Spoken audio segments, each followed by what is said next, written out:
welcome. We are going to talk about Rise of the Planet of the Apes today, tell you what we thought of the movie, and how to enjoy it. Ryan? Alright, so I had huge expectations. Yeah. Pretty high expectations. And I was not let down at all. I totally loved the movie from beginning to end. It's easily up there with Thor and X-Men for me for like the best of the summer. Had good emotional parts. Yeah. Good action. I cried a few times. Did you? Yeah, I was by myself, so it was okay. I wasn't by myself in the theater, but I went to see it by myself so I could cry. Yeah, but you're telling everybody about it now. Yeah. It's a cry for help. Yeah. Yeah, so I mean, I didn't feel like, I felt like all the emotion was paid off, throughout the movie. None of it was like cheap and just trying to make you, get a rise out of you or whatever. It was all paid off by the end of the movie. And yeah, I loved it. That was great. Matt? I guess I'll go next. I thought they did an incredible job of, you don't have to be familiar at all with the Planet of the Apes sort of mythology, with all the Charlton Heston movies, and they made a couple where like there was apes on regular present day Earth, and it got a little crazy there. But you don't have to have seen any of those. You can go see it just completely standing alone and enjoy it. And they do such an incredible job of, or Andy Serkis, I guess, is the one who does the job, and all the CGI animators of the facial expressions that Caesar, kind of the main ape character in the movie, who starts to become intelligent.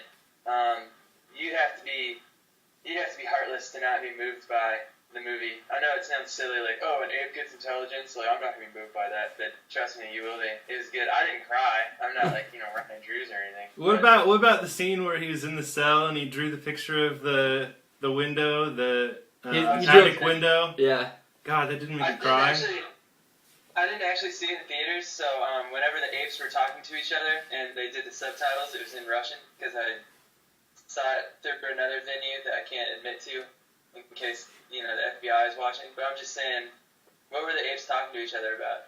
What was the doctor's I still don't know. What was the doctor's ape talking to Caesar about? What were they talking about? They were just forming a friendship. He was a circus monkey, and he knew he had a sign. And oh, really? He was a confidant, sort of, role. Sort of the Grand Vizier of the apes. Yeah. And to go along with what you guys said, yeah, it's a lot of emotion. It was really good. The facial expression was awesome of Caesar, the main monkey, but also they had other characters. Oh, we're not supposed to say monkey. Punch. Well, anyways, and they had other characters as well. There was a character who was more like the second in command, who was darker and wanted to kill people, and Caesar, scars and stuff. Yeah, and he had been tested on more, and they really got his character out. He was confined by Caesar, but he listened to Caesar. And the confidant, we were talking about the circus ape or whatever, orangutan, and then there was another ape. Just all the characters were great, and they got to their characters real quick, and you knew kind of their backstory, you knew where they were coming from, and yeah, I loved it too. I was totally shocked at how great it was. The soundtrack. I had no expectations whatsoever. Me neither. Well, I had high expectations, and I was still like, super pleasantly surprised. Like it exceeded my expectations. So. Yeah, me too. And it came out late, and I thought they didn't really advertise it that much that I saw. I was like, man, this might be a bust. But what was the composer's name? Doyle. Yeah. Patrick Doyle. Doyle. The music was amazing and awesome, and it was kind of its own. Gave Caesar his emotions, and you knew how he was feeling. Everything together. The humans are all good. James Franco and John Lithgow plays his father, who's going through Alzheimer's, and they did a really good job. Pretty poignant moments. Yeah. What did you think? I went in, like I said about every movie, I go in with low expectations, and I was very, very pleasantly surprised. Yeah. It really actually hit home for me because being an ape and all. Yeah. Of course. No, the disease that they're working with, a family member of mine suffers from it. Sorry, I made a joke about that. Yeah. And I thought the kid that plays Draco Malfoy, I thought he did a really good job of being. You really hate him, pretty easily. He's really good at being hated. He kind of all the stuff he did to Harry. Yeah. Well, yeah. I mean, we had a lot of baggage from Harry, but also he he's in where Caesar has to go to live, and he torments the apes, and he kind of Yeah, you want him to die. it's easy for him to Yeah. be hated. Yeah, I was really hoping Caesar would have just, Expelliarmus. that's one thing is the Alzheimer's. You kind of get. He kind of did. Yeah, he did. He did a Expelliarmus. Latin for spell. So what else? I mean, what else did you think? Lithgow, I thought did a great job. Yeah, he looks very lost. I really don't think that he ever does a bad job. Yeah. The one thing I said going into it, I said I had high hopes for James Franco, and actually I thought he kind of sucked. He was too busy studying. You see some. Well, No, he was. Your Highness and being in every other movie that's coming out. He kind of had a flat. His character really, it's about Caesar and the other apes, and more about John Lithgow. I mean, Yeah. Did you guys think they were setting up for a sequel? Because you mentioned the other sort of villainous ape that that has been tested on a whole bunch, but I think they did a good job of just kind of introducing him. I don't think they got into thing they could have. I think it's going to come down to like that ape's going to want to take over, and Caesar's going to have to try to stop them. But Caesar, of course, is ultimately going to fail. I don't think there's any doubt that that there's going to be a sequel. yeah, they definitely need a sequel. There's a lot of story left to tell.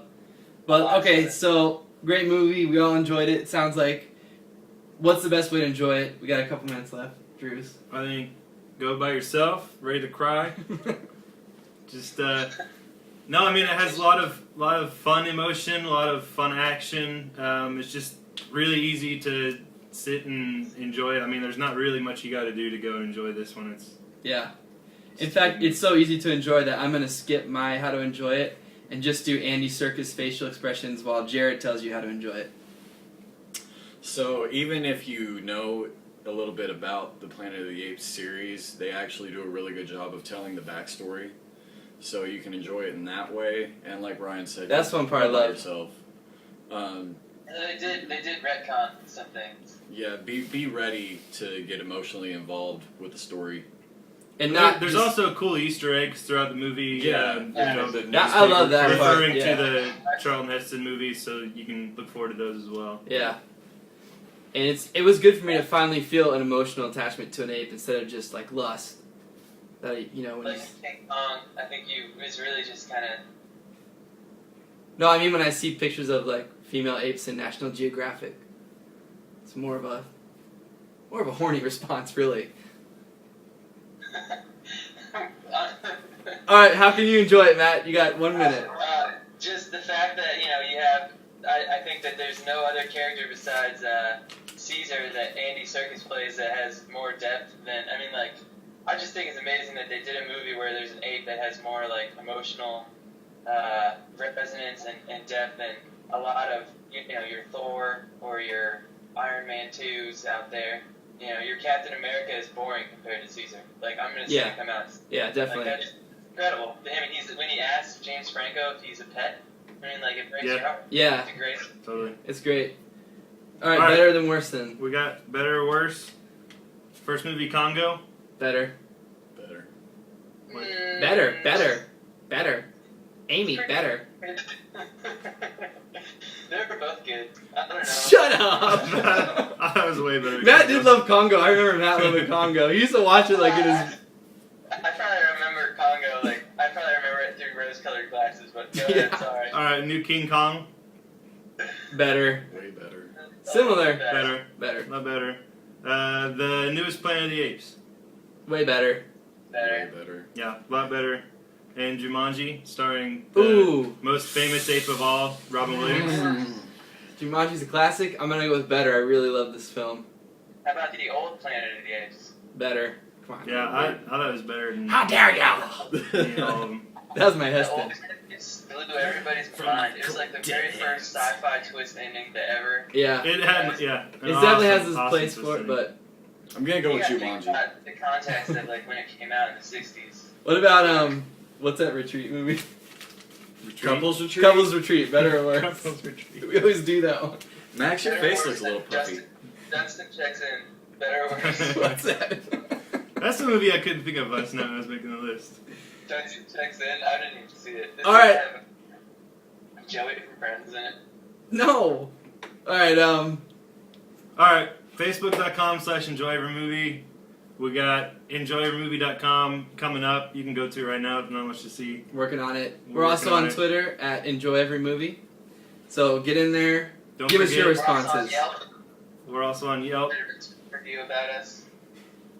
Don't forget to like the page, comment on the videos. You can win a shirt. We'll be doing the drawing for the last 2 videos in the next video. Thanks for watching.